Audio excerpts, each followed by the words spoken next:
उपस्थित असलेले तुम्ही सगळे बहीण देशाच्या लोकसभेची निवडणूक आली आणि या निवडणुकीमध्ये जी काही स्थिती आहे देशाची ती तुमच्या बरोबर मांडावी या हेतून आज मी या ठिकाणी आलो. गेले काही दिवस महाराष्ट्राच्या जिल्ह्यात जायचा प्रयत्न माझा आहे. सातारला गेलो, पुण्याला गेलो, सोलापूर जिल्ह्यात गेलो, जळगाव जिल्ह्यात गेलो, नाशिक जिल्ह्यात गेलो, अहमदनगर जिल्ह्यात गेलो, जामनेरमध्ये गेलो, औरंगाबादला गेलो, परभणीला गेलो आणि आज धाराशिवमध्ये उभा आहे. त्याच्यामुळे एक गोष्ट झाली की सारखं बोलून माझा घसा बसला. पण घसा बसला नाही तर आणखी काय हो. आज देशाच्या समोरची जी स्थिती आहे त्याच्यामध्ये तुम्ही मी जागे झालो नाही तर अनेक संकटांना अनेक वर्ष तोंड द्यावं लागेल. आणि म्हणून मोदी हे देशाचे प्रधानमंत्री त्यांचं नक्की राजकारण प्रशासन काय आहे हे तुम्हाला सांगावं या हेतूनच मी आत्ता उभा आहे. आपला देश हा सामान्य लोकांचा देश. लोकांच्या समोरची संकट आहे. काय संकट आहे? खेड्यापाड्याचा माणूस असो, शहराचा मध्यमवर्गीय असो, त्याला विचारले तुझ्या पुढची अडचण काय? पहिलं उत्तर येतं महागाईनं त्रासून गेलं. आधी महागाई कोण मिळवायची? राज्यकर्ते कोण आहेत आणि त्यांचं आश्वासन काय होतं? हे राज्यकर्ते 2014 साली सत्तेवर आले. 2014ला मत स्वागत असताना मोदी साहेबांनी सांगितलं की पेट्रोलचा दर 50% 50 दिवसामध्ये मी कमी करतो. आज काय झालं? ज्या सांगितलं त्यावेळेला पेट्रोलचे दर होते 71 रुपये. ते 71 रुपये दर लिटरचे 50 दिवसात कमी करणार होते. आज 3650 दिवस आले.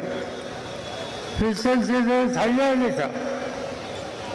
आज पेट्रोलचा दर एका लिटरला 106 झाला.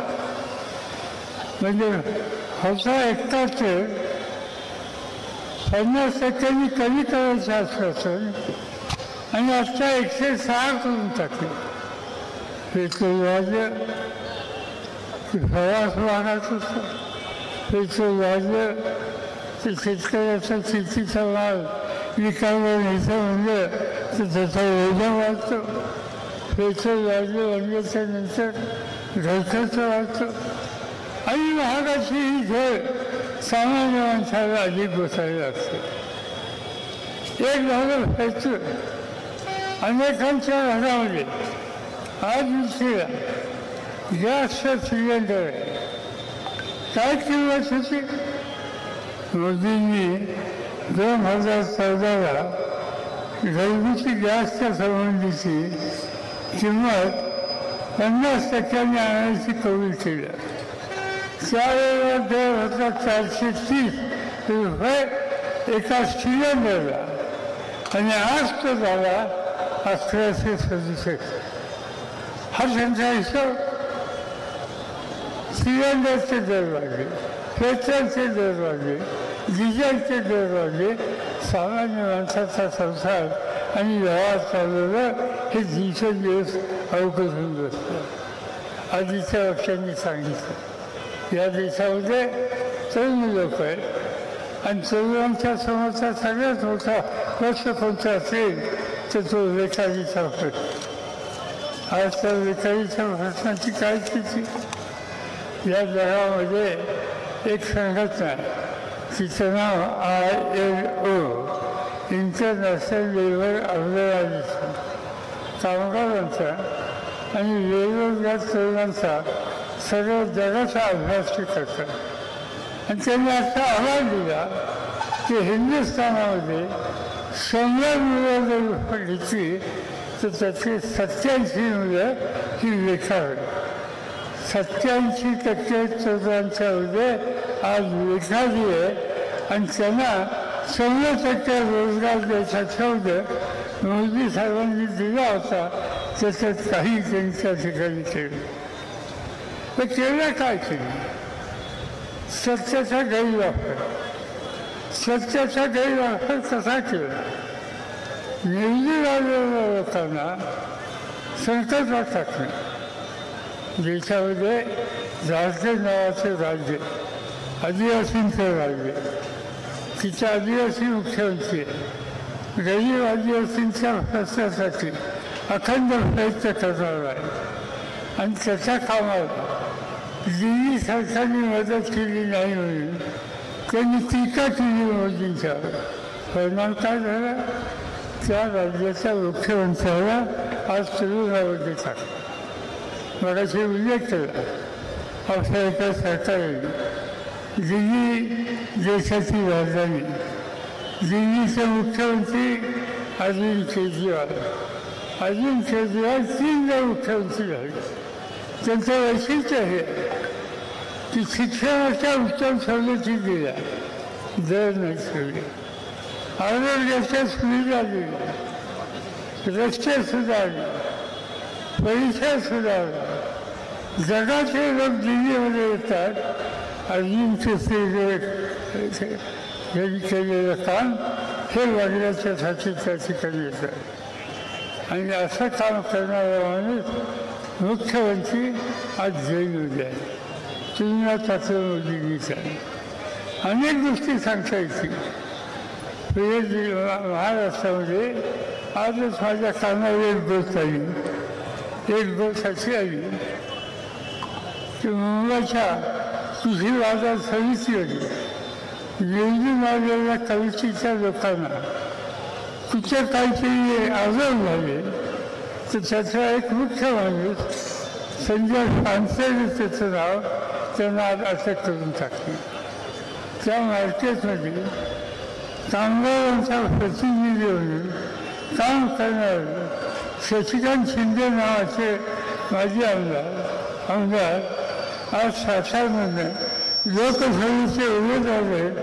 ते आणि त्यांच्या सरकारांना नोटीस आली. निवडणूक चालू असताना लोकप्रतिनिधी असलेल्या व्यक्तीला आज नोटिसा देतात, त्यांना अटक करण्याची दमदाटी देतात. याचा अर्थ सत्य आहे की सत्याचा गैरवापर करणं हे एक तरी काम आज या देशाचे प्रधानमंत्री करत आहेत. आणि ते जर चित्र बदलायचं असेल तर या निवडणुकीमध्ये ओमराजे निंबाळकरांना मोठ्या मतांनी विजय करणं हे तुमचं माझ्या सगळ्यांचं कर्तव्य. या जिल्ह्याच्या संबंधी माझे अनेक वर्षाचे संबंध पद्मश्री भाषांची होते आणि त्यांना साथी दिली, शक्ती दिली. त्यांनी उस्मानाबाद, धाराशिव हा जिल्हा विकासाच्या संदर्भात पुढे गेला पाहिजे ही मनापासूनची इच्छा होती. पदे दिली, महत्त्वाचे अधिकार दिले आणि हे सगळं केल्याच्या नंतर आज मी इथं आल्यापासून ऐकतोय की ते कोणत्या पद्धतीने या जिल्ह्यामध्ये राजकारण चालू आहे आणि कोणत्या पद्धतीने ते विकास केला. असे उमेदवार ओमप्रकाशराजे निंबाळकर यांचं भाषण ऐकल्यानंतर मला आश्चर्य वाटलं. इथं आस्पत्रे काढायचा प्रस्ताव होता, तो मान्य केला आणि त्या आस्पत्रे नेल्या कुठं? नेलेला नव्या मुंबईला. आज धाराशिव जिल्ह्यामध्ये इथल्या गरीब पेशंटची गरज भागवण्याची अत्यंत आवश्यकता होती. असं असताना हॉस्पिटलची परवानगी मिळवली आणि ते नव्या मुंबईत नेलं आणि गरिबांच्यासाठी सरकारने दिलेली ही योजना आज नव्या मुंबईमध्ये एका विशिष्ट वर्गाच्यासाठी चालवली जाते. याचा अर्थ ज्या दादाशी जिल्ह्याने शक्ती दिली मोठं केलं त्यांना न्याय द्यायचा नाही आणि न्याय द्यायचा ज्याचा आपला कवीचा संबंध आहे अशा ठिकाणच्या लोकांना सुविधा देण्याच्या संबंधीचं काम त्या हॉस्पिटलच्या मार्फत आज त्यांच्या ठिकाणी केलं. त्यामुळे तो माझ्यासारख्याची यांच्याकडनं अपेक्षा आली होती. अनेक गोष्टी केल्या मी. त्यांचे चिरंजीव आमदार नव्हते, आमदार नसताना मंत्री केलं. हेतू हा की काहीतरी लोकांच्यासाठी करतील. पण आज इथं आल्याच्या नंतर त्यांचे एकंदर उद्योग विशेषतः तुळजापूर आणि धाराशिवमध्ये जे ऐकले माझ्यासारख्यासुद्धा धक्का हा बसला. आणि याला उत्तर एकच आहे, नुसता धक्का बसून चालणार नाही, याला उत्तर शोधलं पाहिजे. अनेक गोष्टी या ठिकाणी त्यांच्या सोपवल्या पण त्याची पूर्तता झाली नाही. आणि त्याला उत्तर काय?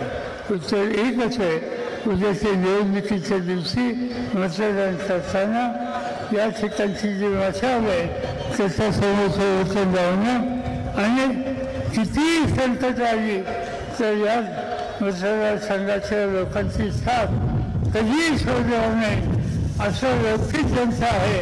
अशा आज ओमप्रकाश राजे निवासरावांना मोठ्या मताने विजय करा एवढीच विनंती या ठिकाणी करतो आणि माझी दोन शब्द संपतो.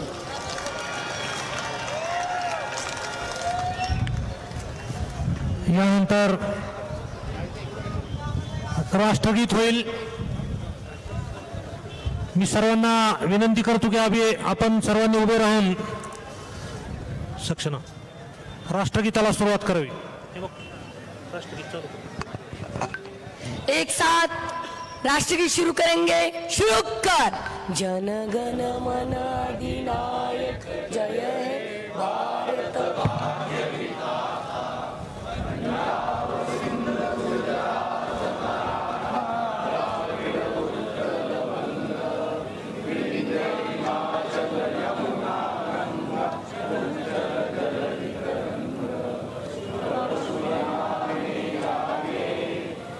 शुभ